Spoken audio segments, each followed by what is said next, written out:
Deborah Seif, and I am on an island. No, not some luxurious tropical island, but I am on a bioretention island. Now, these islands are usually situated in parking lots, which we all know cause gross amounts of stormwater runoff. The bioretention island is put in place in order to filter the water and also to keep it from running directly into nearby creeks and streams.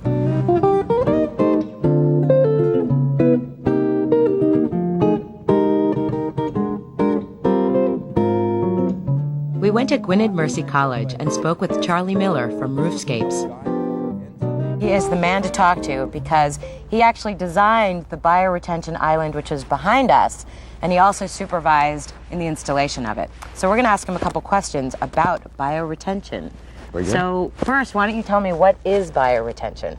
Bioretention takes advantage of landscape areas and uses the vegetation and the soils in which they grow as a filtration medium to purify the water. So instead of shedding water off of landscape areas into impervious areas, we do the opposite. We take an area like this, which is a big island of impervious surface, and direct it into the landscape and let the landscape perform an environmental function. With bioretention islands, runoff from storms flows into the island and then is filtered by the different layers underground.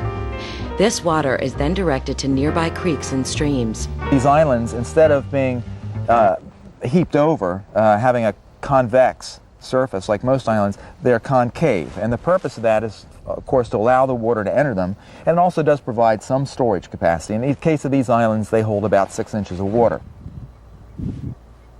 So tell me a little bit about the vegetation that I see here and what role that plays. This was just planted in the fall, and it's only going to start really coming into its own this year. But when this is finished, it will be about waist high, and it will be in flowering plants most of the year.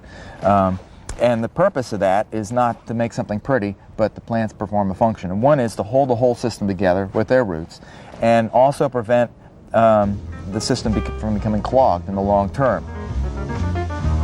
I can see right here there's runoff from the parking lot. Right. So what you're actually seeing is the sediment that was carried in by the runoff.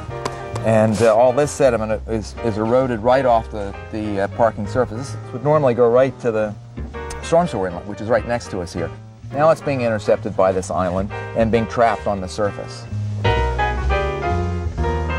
Bioretention islands are universally designed with these curb cuts, these depressions in the curbs, to let the water in, as opposed to normal landscape design, which would have the curb be a barrier to water and keep the water running around the landscape.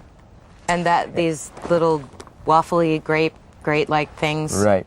This is not essential, but it's an enhancement, and the purpose is to help guide the water into the bioretention zone, and it also acts as to trap the eroded material on the particles that might otherwise wash past. Which I can see in them. Which it's working just like it should. So the next time we get a nice little downpour here, that'll all wash in and it'll add to the material you already see here.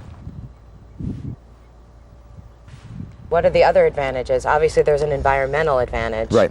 Can you just explain some of the advantages? Well, the primary advantage of bioretention, in my opinion, is a technique to lessen the impact of impervious surface on streams and aquatic environments. That's what they do best. Another major benefit to these islands is their cost is comparable to a standard planting island used in most parking lots. The construction costs are similar and the maintenance is simple because the island is mostly self-sufficient.